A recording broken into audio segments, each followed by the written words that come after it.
Queridos amigos y amigas, para mí es un honor poder participar en este acto y ante todo quiero agradecer que se me haya invitado a participar en él.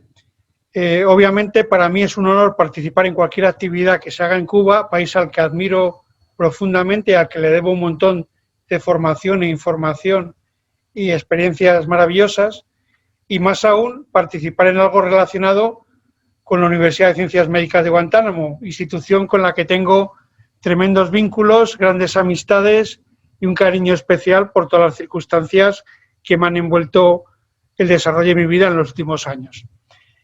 Para este tema me habían sugerido que hablara de un tema que está por desgracia, actualmente en boga, que es el tema del COVID y sobre todo mi especialidad más directamente relacionada con él, que son los aspectos psicológicos y todo lo que ha pasado psicológicamente con el COVID y algunas experiencias que hemos realizado en mi país para intentar ayudar en la recuperación de los enfermos de COVID y ayudar con todo este fenómeno que nos tiene a todos en todo el mundo realmente un poco, no sé qué palabra utilizar, porque es tanta la incidencia a nivel mundial y es tan confuso la información, hay tantas, esto que está de moda, las fake news, ¿no? Tantas noticias realmente anómalas que no sabemos, y tanta manipulación y juego social con este tema, que intentar clarificar para los que somos sanitarios es tremendamente importante. Voy a intentar desarrollar mi ponencia sobre esta materia, digamos, unificando un montón de datos correspondientes y en los que yo he participado más directamente.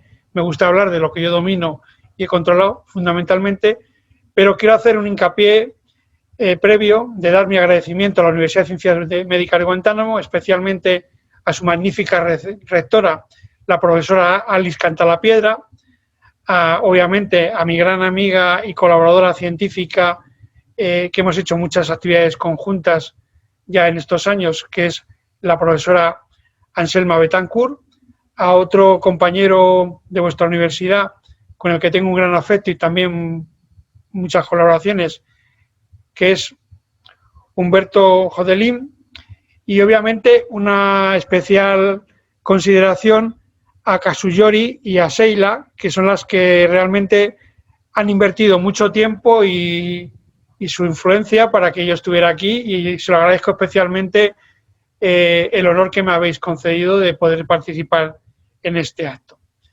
En fin, vamos a comenzar un poco la materia.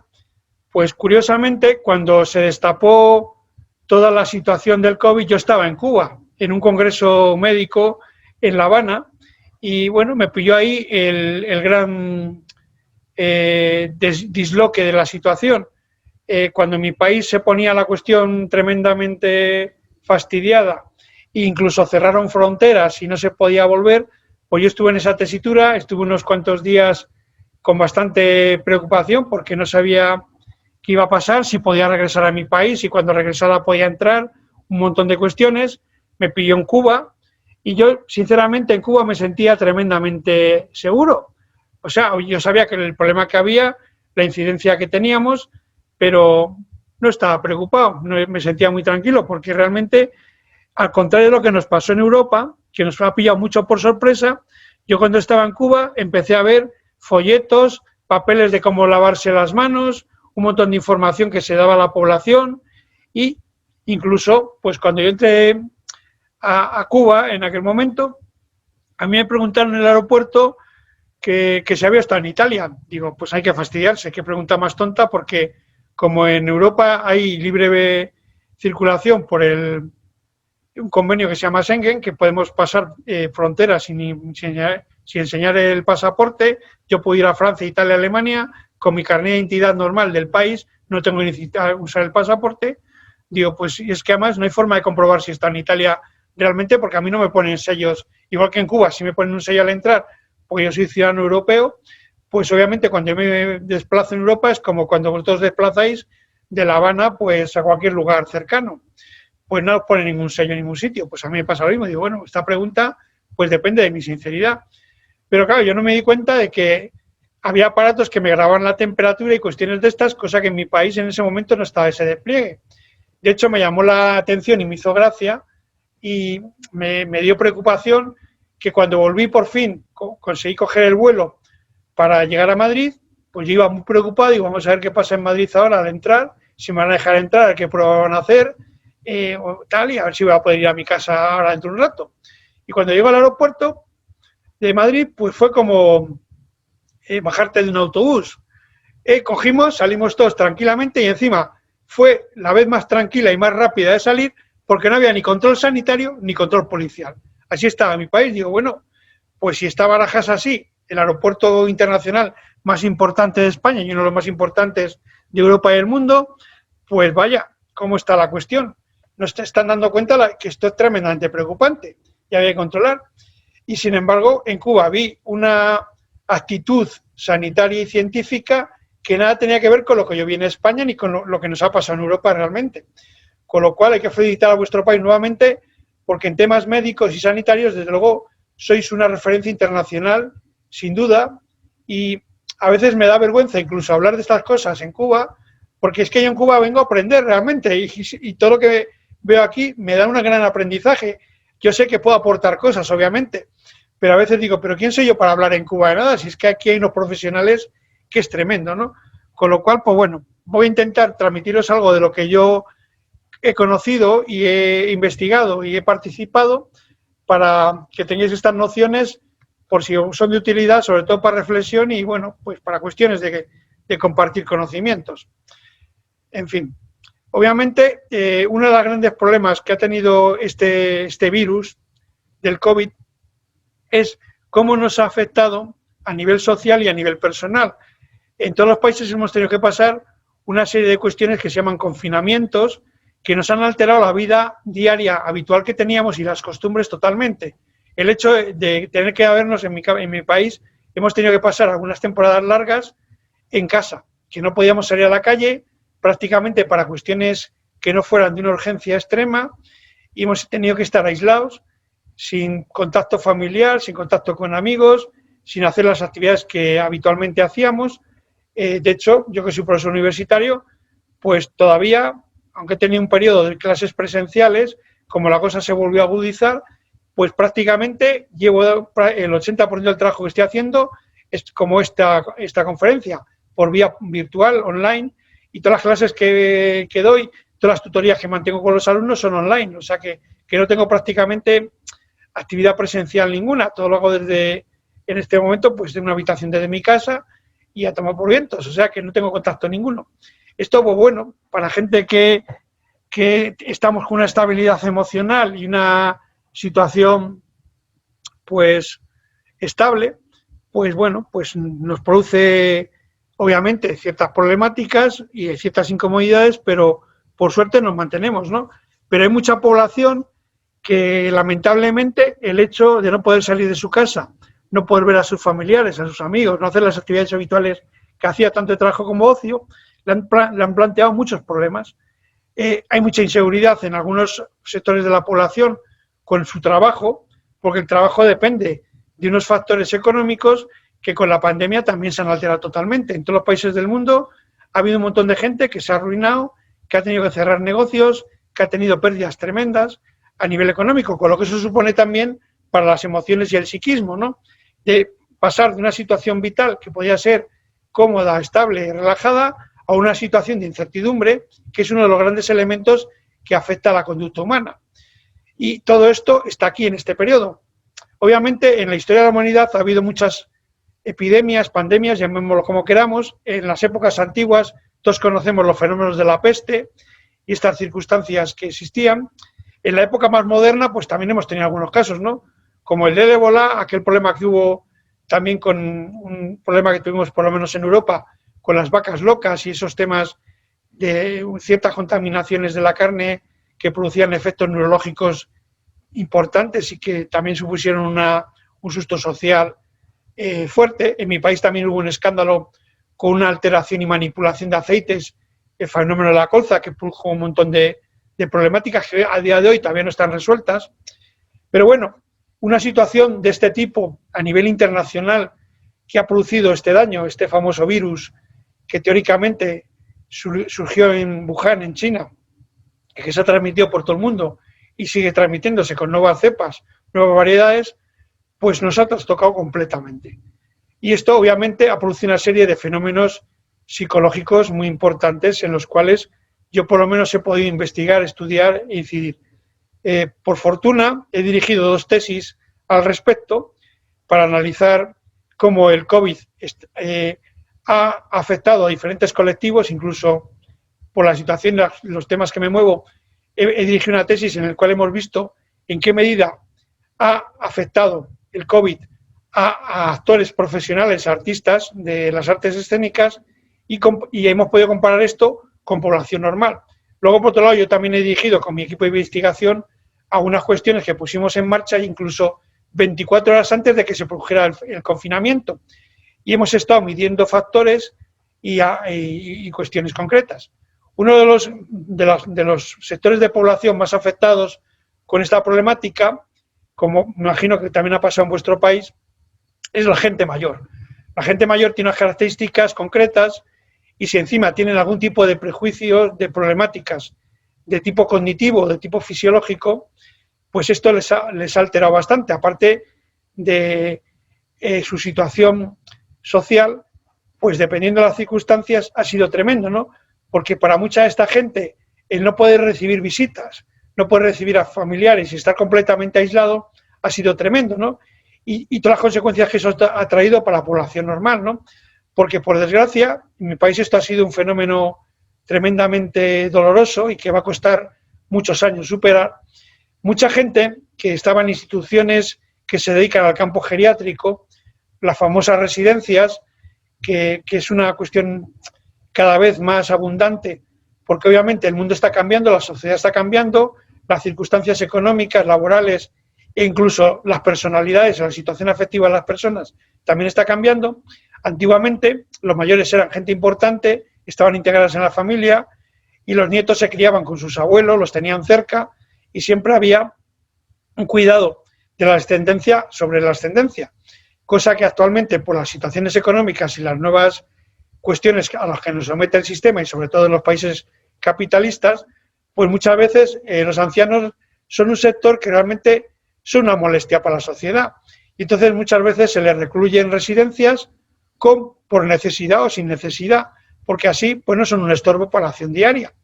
Y obviamente, pues bueno, esta gente que está residiendo en lugares fuera de sus domicilios y fuera de su sector familiar, pues habitualmente, pues cada X tiempo, cada periodo, cada semana, cada fin de semana o todos los días, dependiendo de lo afortunados que sean, reciben visitas de sus familiares.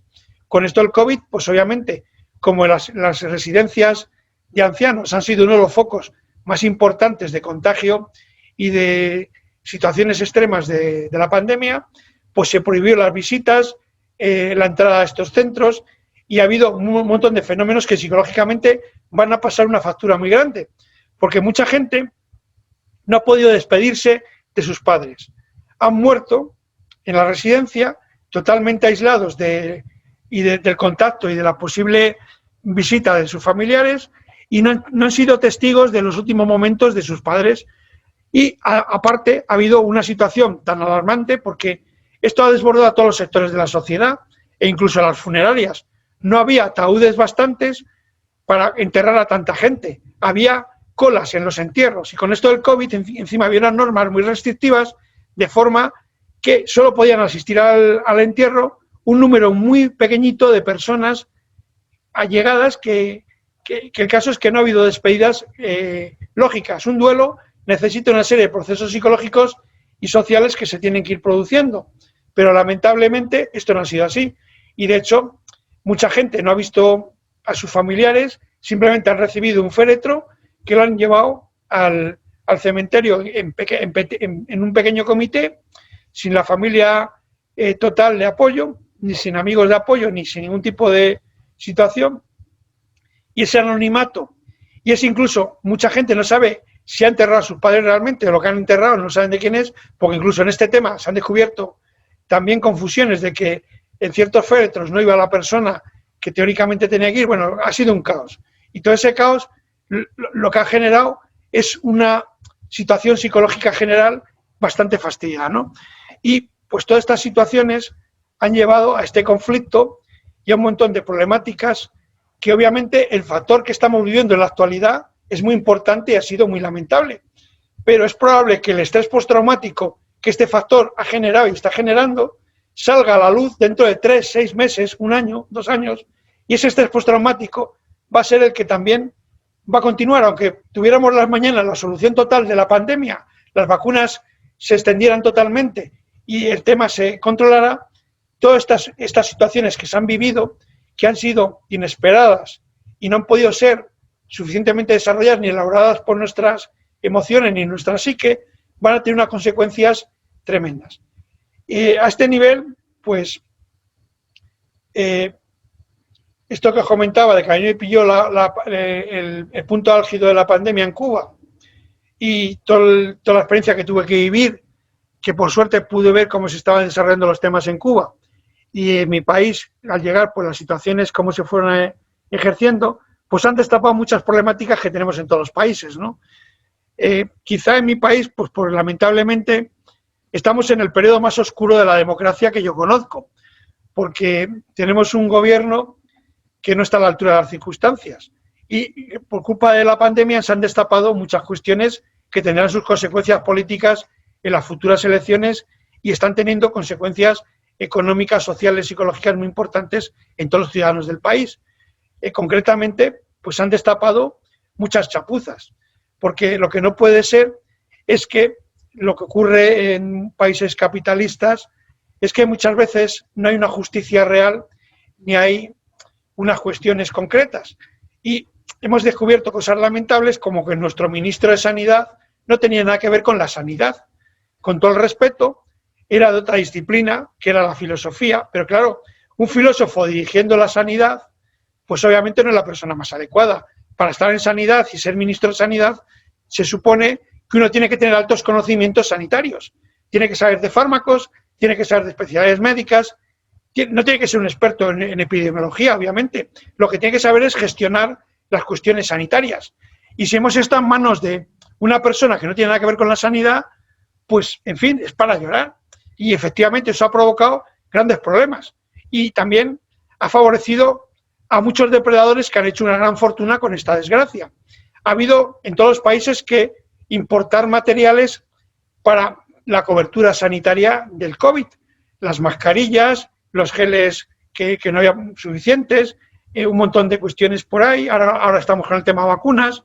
Y en mi país, pues claro, muchas cuestiones que se han hecho a este nivel, se ha descubierto que se han perdido, bueno, se han perdido oficialmente, a saber, obviamente no se han perdido, por algún lado habrán llegado y estarán distribuidos, 140, casi 150 millones de euros de contrataciones que no han tenido resultado, porque se han hecho compras que no han llegado, se han comprado cosas que no valían para nada, porque obviamente el que tiene que comprar fármacos, el que tiene que comprar material sanitario, tiene que ser especialista en materiales sanitarios.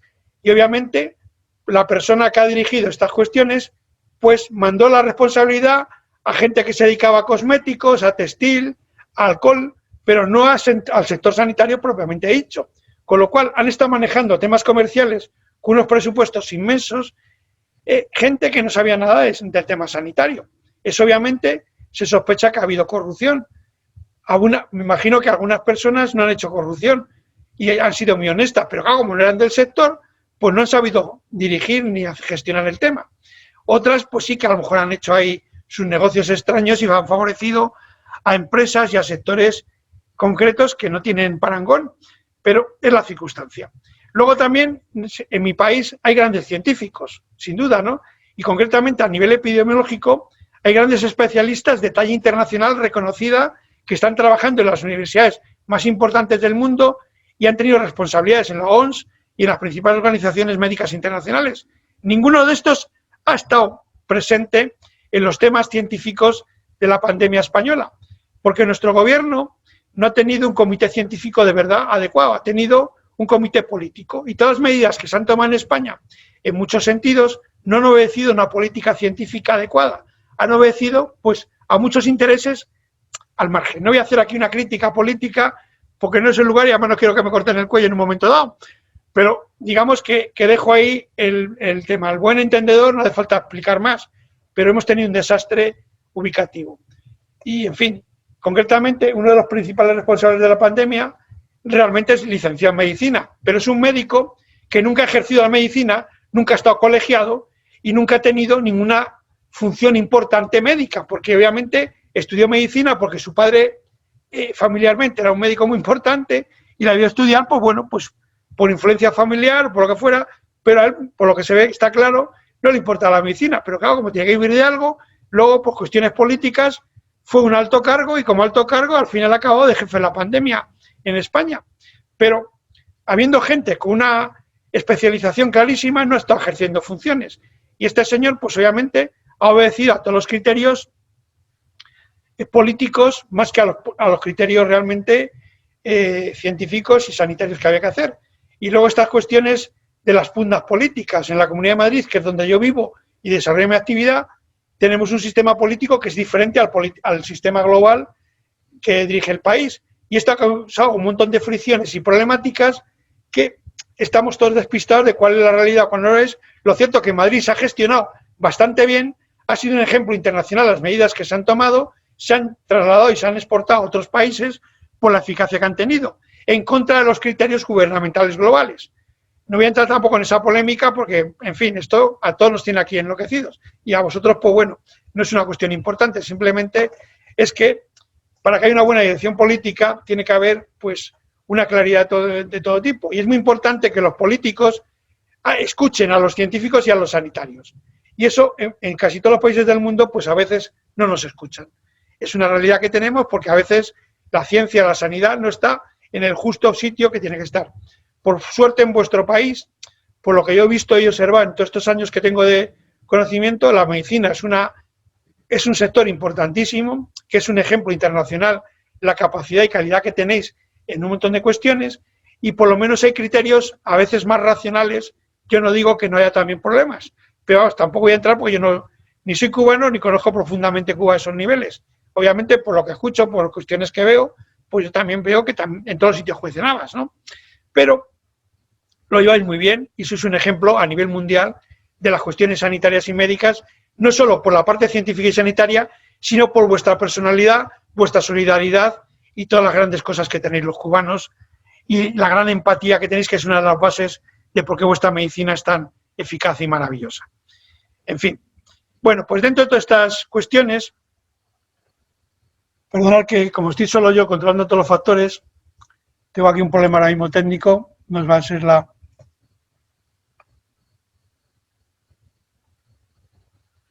Perdóname que estas interrupciones mínimas, pero como tengo que montármelo todo yo, para poder intentar llegar a vosotros... Vale. Bueno, el caso es que entre las cuestiones que hemos visto en la población, pues nos hemos encontrado con un montón de incidencia. Nosotros hemos visto que a nuestro sector, el psicológico por lo menos, que es uno de los que estoy más implicado, pues realmente podríamos decir que la pandemia ha sido una forma de que la sociedad entienda lo importante que es nuestra presencia en el medio sanitario, en el medio social, porque la psicología y los psicólogos han sido importantísimos para apoyar a la gente. Hemos visto un incremento en todas las consultas generales de llamadas y demanda de usuarios de toda la población. Han acudido a las consultas psicológicas de manera estrepitosa e incluso se ha desarrollado tremendamente todo lo que es la atención telemática. Vamos, a partir de, como estoy haciendo esta conferencia ahora mismo, de desarrollar plataformas para poder hacer intervención terapéutica a través del sistema online por el problema de las visitas, de los contactos y de toda la cuestión del aislamiento que hemos estado sometidos. Con lo cual, la pandemia ha tenido aspectos positivos porque ha permitido situar ciencias concretas en el punto adecuado social de importancia que tienen y se han permitido el desarrollo de elementos tecnológicos que ayudan a poder operar sobre estas situaciones que tenemos en este momento. Sobre esto hay un montón de estudios que si alguno queréis profundizar o tenéis interés, pues luego os dejaré mi correo y mi contacto para que cualquier cosa pues poder ayudaros a que localicéis esta información y daros incluso bibliografía a nivel internacional que hay tremendamente interesante a este nivel. Pero vamos, el caso es que mucha población ha tenido mucha ansiedad, mucho miedo, mucha culpa, ha tenido sobre todo la sensación de soledad, que es un tema que han vivido mucho nuestros mayores, pero no ha sido exclusivo de la población más mayor del país, sino también de gente joven o de gente en edad mediana que se ha sentido muy solo porque no podía ver a sus amigos, no podía ver a sus familiares, estaba en su casa, si por suerte tenía familia, hijos, pareja, pues bueno, estaba acompañado, pero es que, claro, mucha gente en nuestra Europa antigua hay mucha soledad. Y el factor soledad es un factor también muy importante en la vivencia, en las situaciones y las problemáticas de mucha población actual. Hay mucha gente que no es que el problema no es que esté solo, es que se sienta solo. Porque si alguien está solo, pero no se siente solo, pues bueno, no hay ningún problema. Pero si está solo y se siente solo, la cuestión es caótica y a nivel emocional, a nivel psicológico, tiene muchas problemáticas, ¿no? Entonces hay algunos factores clarísimos que hemos visto, como la ansiedad, la depresión, y una cuestión que realmente pues sorprende, llama mucho la atención y es un tema que es un poco tabú, porque hablar de suicidio es algo que siempre es un poco alarmante. Pero a mí me llamó mucho la atención, como yo estoy muy en contacto con Estados Unidos, he recibido también a nivel formativo muchos seminarios de la APA americana. Y curiosamente me llamó la atención la especial incidencia que hacían en los aspectos del suicidio y cómo el suicidio había aumentado con la gente recuperada de COVID, no con los enfermos de COVID, sino con la gente recuperada. Porque uno de los problemas que tiene el COVID es que de alguna forma afecta a nivel neurológico, a nivel psicológico y a nivel comportamental. Y mucha gente después del COVID, aunque lo ha superado y ha sobrevivido, se ha encontrado con problemáticas muy concretas desde el punto de vista emocional y psicológico. Y se ha observado, en Estados Unidos por lo menos, que lo tienen estudiado muy claramente, un aumento de los índices de suicidio en gente que se ha recuperado post-COVID. Ya aquí en España no tenemos ninguna incidencia de eso, pero una cuestión clara es que yo, haciendo un poco reflexión y análisis de datos de mi entorno más cercano, dentro de la gente con la que yo trato, a nivel clínico, a nivel social, a nivel investigador, a nivel universitario, yo he registrado 8 suicidios en gente y familiares, amigos de personas allegadas a mí que han pasado el COVID, lo han superado y después de pasar y superar el COVID se han suicidado. Esto, claro, es tremendamente alarmante. ¿Qué tiene este virus que incluso afecta, aun solucionándolo, a la conducta posterior al virus? Esto es tremendamente interesante y es un factor que nos hemos encontrado y que realmente obedece a factores que ha determinado el COVID. Desde este aislamiento, esta soledad, todos los síndromes que se han sucedido al respecto de este tema, pues es un tema que es alarmante y muy explicativo del fenómeno y que ha condicionado y que por temas de cuestiones morales y públicas y tal, no se habla ni se está informando de esto. Pero es importante prevenir psicológicamente, pese a que uno haya superado el tema del COVID, hay que ayudar psicológicamente a los enfermos que han superado el COVID, porque de alguna forma pueden tener algún tipo de consecuencias psicológicas comportamentales del COVID, si no neurológicas, porque el COVID hace daño al cerebro. Y eso también hay que tenerlo en cuenta. Y a veces esto, pues por la prisa, la necesidad y porque toda la energía sanitaria está enfocada en la recuperación, en la vacunación, en un montón de cosas, pues hay elementos que obviamente no se pueden atender, porque es lógico, el mundo no da para tanto, y además menos con recursos que en ciertos casos pueden ser más limitados. Y que la distribución hay que hacer una emergencia, pues el caso es que una de las cuestiones del COVID que no se suele hablar es este síndrome de las ideaciones suicidas y la consumación del suicidio. Esto es tremendo. Y obviamente aquí hemos visto cosas previas, porque obviamente todos somos diferentes, todos tenemos personalidades diferentes y tenemos circunstancias diferentes. Estas investigaciones en las que yo he participado y he dirigido a nivel poblacional, hemos tenido en cuenta algunos test bastante útiles que yo tengo una larga tradición de estudio e investigación de ellos. Por suerte he conocido incluso a los autores del test, de estos test que os voy a mencionar, y son de tremenda utilidad. Y me imagino que algunos sí que lo tenéis al acceso, y si no, pues veremos formas de comunicar y compartir información para que en un momento dado lo podáis utilizar, ¿no? En las dos principales investigaciones que he dirigido a este nivel, que fue una tesis que con objetivos académicos concretos que pudimos aplicar y coincidió con todo el periodo este de confinación, utilizamos un test muy importante que yo llevo muchos años utilizando, que es el State Trait Anxiety Inventory, STAI, que sería el test de ansiedad, estado, rasgo, que es un test que elaboró un científico americano, un gran psicólogo, un gran hombre, como persona y como científico, una persona muy relevante, que se llamaba Charles Spielberger. Este test es un test fundamental. Yo creo que algunas veces en Cuba he hablado del test este y sé que hay gente que lo está utilizando. Yo lo puse mucho en vanguardia y lo trabajé mucho en mi época de trabajo en alto rendimiento deportivo. Fue un test que me fue tremendamente interesante, pero es que a nivel clínico es muy importante, porque tiene dos factores. La ansiedad, el estrés, todas estas cuestiones, ya sabéis que una cosa es lo que se habla a nivel calle y otra es lo que hablamos a nivel clínico. No es lo mismo estar ansioso que tener estrés, que tener una activación nerviosa alta, o decir que una persona es muy nerviosa, una persona es no sé qué. A mí no me importan nunca esos factores ni esos comentarios. A mí lo que me interesa ver es el perfil del sujeto y ver esta diferenciación entre lo que se llama la ansiedad rasgo y la ansiedad estado. Un poco para que podamos entendernos todo, sin entrar en terminologías científicas muy especializadas. La ansiedad rasgo es un factor que se mide y lo que mide realmente es la propensión que tenemos a volvernos ansiosos. Entonces, esto es muy importante, porque la ansiedad estado, que es la ansiedad que yo siento en cada momento, a lo largo del día puedo tener 100, 500 medidas. A las 8 de la mañana puedo he dormido muy bien, muy a gusto, he descansado suficiente y me levanto súper relajado. Y mi ansiedad es, pues, cercana a cero. Aunque la ansiedad cero y el estrés cero tampoco es bueno porque significa muerte.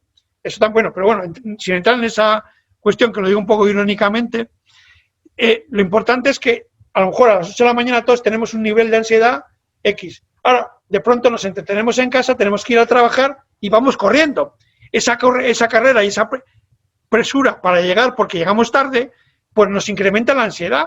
Y a lo mejor a las 9 de la mañana o a las 9:30 tenemos ansiedad 100, porque estamos ahí que no llegamos, si no llegamos no podemos fichar, nos van a regañar o no vamos a cumplir con un compromiso, pues obviamente eso nos trae un problema.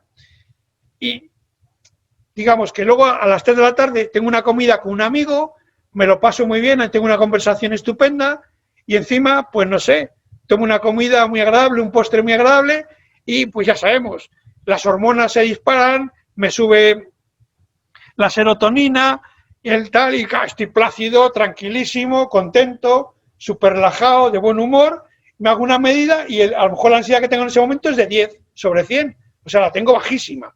Pero luego por la tarde tengo un disgusto porque no sé qué, tengo una discusión con un amigo, con la pareja, con los hijos o con no sé quién, o alguien en el trabajo y ¡pumba! Otra vez, pues ala, se sube otra vez la esfera para arriba. Es decir, que la ansiedad varía a lo largo del día muchísimo. Pero eso no es lo importante. Lo importante es la propensión que tengo yo a sentirme ansioso. Y de hecho esto es un factor que determina muchas cosas en la vida. Yo he visto que todos los grandes campeones de deporte, todos los grandes artistas, suelen tener una ansiedad rasgo baja. Eso les permite, porque si les cae una bomba al lado, no se alteran, prácticamente no les altera. Y la gente que tiene la ansiedad rasgo muy alta, pues cualquier pequeña variación, cambia la luz, cambia el tamaño del techo, cambia el color de la habitación en la que está y de pronto, ¡pum!, se dispara la ansiedad, porque tiene que regular y hacer una acomodación cognitiva y su grado de adaptación cognitiva es pequeño y entonces todo eso le produce un esfuerzo y le estresa. Entonces no es lo mismo tener una ansiedad rasgo baja que una ansiedad rasgo baja alta. Una ansiedad rasgo baja va a determinar salud, porque tenemos menos capacidad de alteración. Y una ansiedad rasgo alta, si por desgracia nacemos así y nos criamos así, pues se nos complica la vida. Igual que hay mucha gente que yo a veces cuando la analizo digo, mira, tú no te deberías dedicar a esto porque nunca vas a ser campeón en tu vida. Perdona que te diga esta noticia, pero tienes un factor que te debilita y comparado con los perfiles de los grandes campeones, no tienes ninguna posibilidad. porque tienes este factor muy alto y lo que habría que hacer es reducir este factor. El gran problema es que no sabemos cómo reducir ese factor de la ansiedad de rasgo, porque es una cuestión que no es genética, realmente es un aprendizaje desde la infancia en relación a los adultos que tenemos en nuestro entorno más cercano, y depende cómo sean nuestros padres, como sean nuestros primeros profesores, nuestros familiares más cercanos, eso por ósmosis un niño lo va aprendiendo, y si estás en una familia que tiene ansiedades de rasgo muy altas, las acabas teniendo. Y entonces, pues, si tienes un entorno familiar y de profesores que has tenido suerte y la ansiedad de rasgo es baja, pues tienes una gran ventaja en la vida, porque no te vas a alterar fácilmente, vas a tener muchos mecanismos que te van a proteger. Y por eso este factor es tremendamente importante. Y haciendo analítica de la situación con la enfermedad del COVID aquí en España, pues aplicamos este test, el test STAI, que nos da una medida de ansiedad de rasgo y una medida de ansiedad de estado, con lo cual la gente que tenía la ansiedad de rasgo alta tenía una vivencia de los fenómenos relacionados con el COVID con una ansiedad de estado muy alta. Y sin embargo, la gente que tenía una ansiedad de rasgo baja tenía una vivenciación del fenómeno del COVID pues más moderada. Y de alguna forma los miedos, las incertidumbres, las circunstancias estaban mucho más moderadas. Y esto facilitaba una serie de circunstancias que obviamente han influido en la salud, en la forma en que se ha vivido este tema, en si van a tener estrés o no van a tener estrés postraumático y mil cuestiones de la propia salud, vivencia y demás. Con lo cual, este factor es determinante. Por eso, ciertamente hemos descubierto o hemos visto que esta epidemia de COVID ha elevado la ansiedad general de toda la población. Se ha producido una elevación también de la depresión y de las ideaciones suicidas y de un montón de elementos de este tipo. Pero no ha sido igual la incidencia, ni podemos hablar de que a todos los hombres y a todas las mujeres de todas nuestras poblaciones les ha afectado de la misma manera, porque hay factores determinantes tan importantes como estos, que por eso os hago esta sugerencia. Luego otra prueba que hemos utilizado mucho y que es tremendamente enriquecedora a nivel clínico es el PONS, el Profile of Mood States, el que llamamos PONS. PONS es una especie de prueba, bueno, es una prueba, no es una especie de prueba, perdonad, es un test que mide los estados de humor, concretamente la tensión, la depresión, el vigor, la fatiga y la confusión. Estas medidas de estado de humor indican una serie de elementos y habitualmente, pues si una cuestión nos está afectando, pues nos sube la tensión, nos sube la depresión, nos baja el no sé qué, nos sube el no sé cuántos, y eso nos da una perspectiva. Y este test también lo encontré en Estados Unidos, me lo facilitó un profesor de Stanford hace muchísimos años, sobre los años 80 o por ahí. Yo hice la primera adaptación al español de este test en la Universidad Autónoma de Madrid, en esa época que yo era profesor de la Universidad Autónoma de Madrid, y este test lo he utilizado yo muchísimo en deporte, durante 8 ciclos olímpicos, 24 años, y tengo un montón de medidas y yo podía terminar con este test, incluso si la persona iba a ser campeón ese día o no iba a ser campeón, me servía incluso para elegir a los titulares en los deportes de equipo, porque te permitía predecir un montón de cuestiones. Y a nivel sanitario, este test yo, cuando lo conocí, lo utilizaban en California, cuando daban el alta psiquiátrica o psicológica a un enfermo emocional o psicológico, le daban este test para que lo hiciera en su casa y mandaba este test, el test al departamento donde lo habían trabajado, al responsable clínico, y viendo las medidas que va dando este test podían detectar si la evolución de la terapia era buena o si se estaba produciendo alguna crisis y rápidamente llamarle para reforzar los criterios de terapia del tema. Y es un test muy útil. A nivel de rendimiento ha sido tremendamente útil y con el tema de la pandemia también lo hemos utilizado y nos ha venido muy bien para ver en qué medida día a día les iba afectando el tema a estos niveles. Y también lo utilizamos como un test medidor de la eficacia de otra cuestión tremendamente interesante que viene de Cuba y que os tengo que agradecer maravillosamente bien por lo útil que es, que hemos aplicado. Por eso una parte de la conferencia decía aplicaciones de la coadyuvante de las artes en el proceso de recuperación del COVID, porque ya sabéis que una de mis principales razones de mi vinculación con Cuba es que yo he trabajado muchos años con Alicia Alonso, la gran bailarina cubana y coreógrafa cubana que era la directora del Ballet Nacional de Cuba. Y con ella conocí una herramienta impresionante a nivel clínico que nos ha permitido desarrollar un montón de actividades y terapias para solucionar muchos problemas y elevar la calidad de vida de muchos enfermos, que es el psicoballet, del que tanto hablo.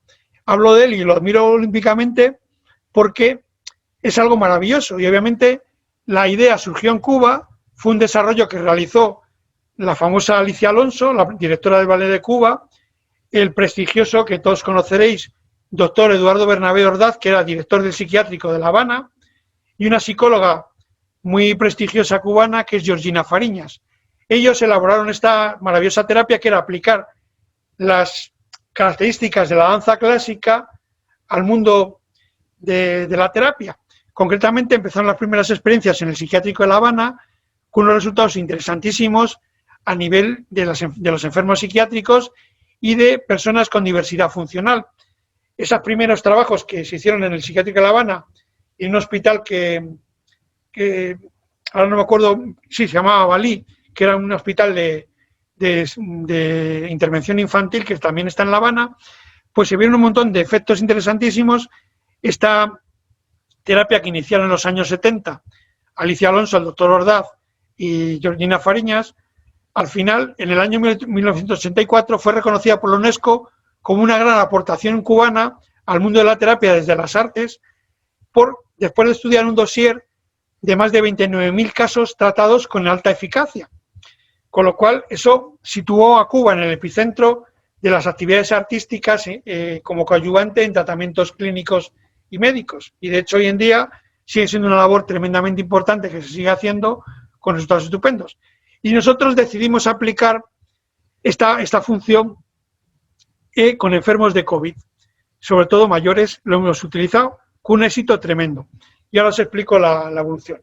Nosotros ya teníamos una experiencia muy importante porque afortunadamente pudimos utilizar el psicoballet en un tipo de tratamiento de una enfermedad que ahora mismo, por desgracia, también nos aborda mucho en el mundo, que son las neurodegeneraciones cognitivas. El caso el más conocido y el más popular es el Alzheimer. El Alzheimer es un tema que no tiene ninguna solución médica ni farmacológica actualmente. Tiene pequeños tratamientos paliativos que ayudan a retrasar la neurodegeneración cognitiva y a facilitar cierta calidad en ciertas cuestiones, pero no resuelven el tema. Pero, sin embargo, hemos visto en una tesis doctoral que tuve la suerte de dirigir en el centro más importante que hay en España de investigación y tratamientos del Alzheimer, que es un centro del Ministerio de Sanidad del Inserso Español, que es el que se dedica a todos los temas de tercera edad, que está en Salamanca, y ahí pudimos hacer una investigación bastante exhaustiva de las aplicaciones del psicoballet con enfermos de Alzheimer. Y descubrimos que ayuda a recuperar parcelas cognitivas, que ayuda a recordar y a reconocer a familiares que los enfermos de Alzheimer ya desconocían, y ayuda a elevar un montón de cuestiones a nivel emocional y de salud general que permiten calidad de vida en estos enfermos. Y sobre todo retrasa la neurodegeneración cognitiva.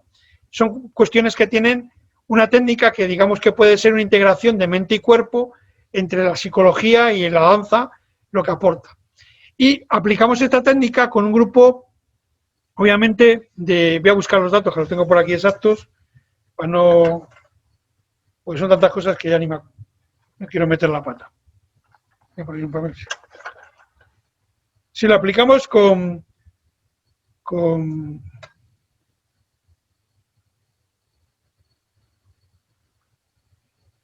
es que hemos hecho dos estudios. El más importante, científicamente hablando, lo hemos hecho sí, hay uno general que hicimos con población de 341 sujetos, pero que tenemos con toda la parafernalia científica y todo el control, fue hecho con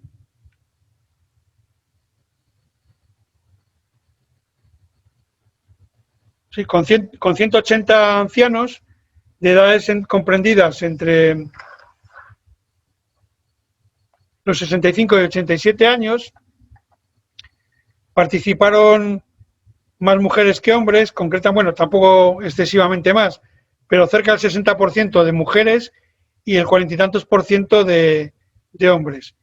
Y dentro de esa población, pues pudimos poner en marcha el tema del psicoballet, que en estos momentos era muy fastidiado por el tema de las distancias, las mascarillas, el uso de geles hidroalcohólicos, bueno, pero les pusimos a un grupo de estos 100 y pico ancianos, los pusimos a hacer sesiones de psicoballet al aire libre para evitar el tema de los entornos cerrados, con mascarilla, por supuesto, y con gel hidroalcohólico, pero de contacto y demás. Obviamente rompimos el esquema de la distancia de los 2 metros, pero había unos controles de temperatura y unos controles previos. Teóricamente no había ningún enfermo de COVID en ellos o ya estaban recuperados y les tomábamos una medida de la temperatura como control antes de entrar a la actividad. Les poníamos la mascarilla, bueno, la mascarilla la llevaban, pero le poníamos esa o le poníamos otra y les hacíamos untarse el gel hidroalcohólico para cuando se cogían de las manos para hacer las intervenciones de psicoballet, que algunas se hacen solos, pero otras se hacen obviamente con contacto corporal con el compañero. Establecimos la cuestión. Les aplicamos a todos el PONS y el STAI antes de empezar y al terminar las sesiones y antes de empezar la primera sesión y al finalizar el periodo de trabajo. Y ya lo encuentro, no os preocupéis que tengo aquí un montón de papeles que había puesto para que no se me pasara nada.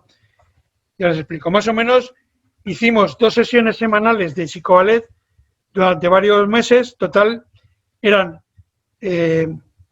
8 sesiones al mes durante 6 meses, con lo cual fueron 48 sesiones de psicoballet.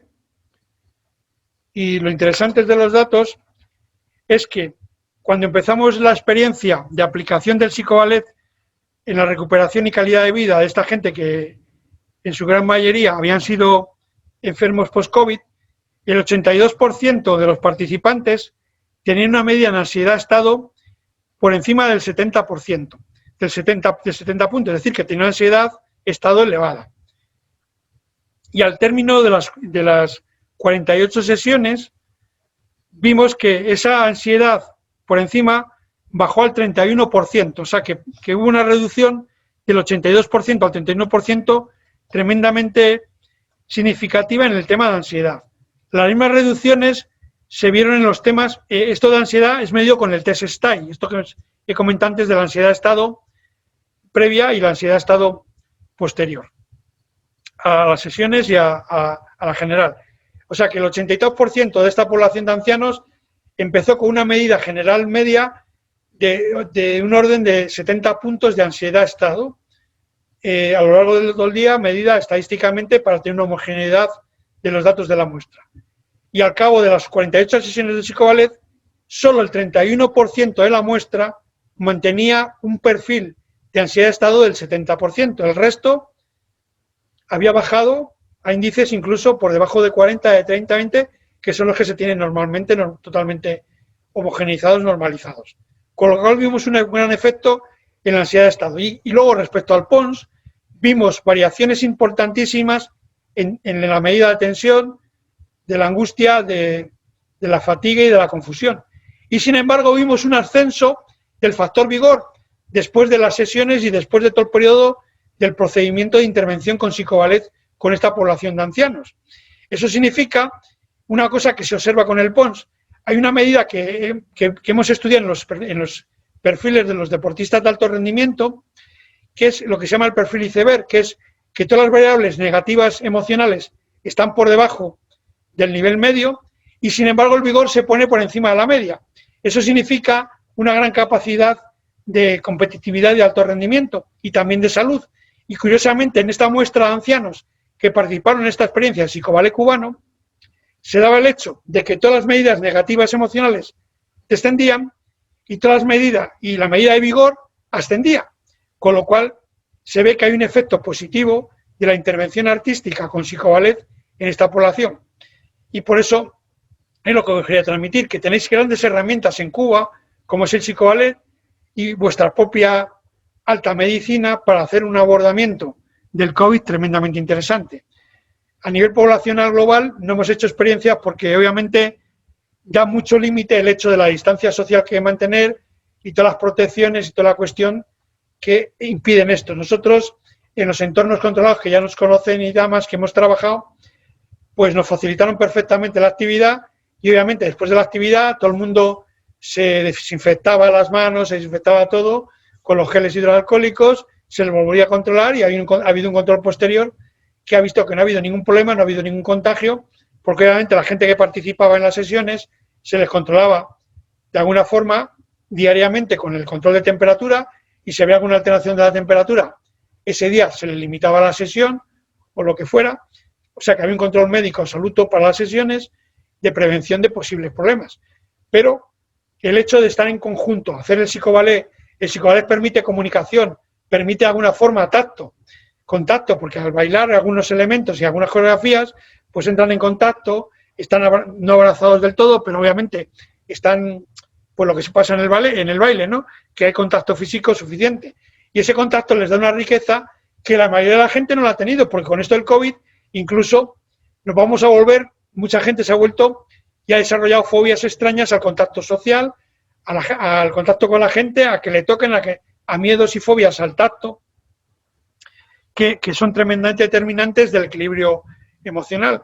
Con lo cual, este elemento artístico del psicoballet es tremendamente coayudante en la recuperación y búsqueda de calidad emocional y vital global de cualquier persona que ha pasado por este proceso.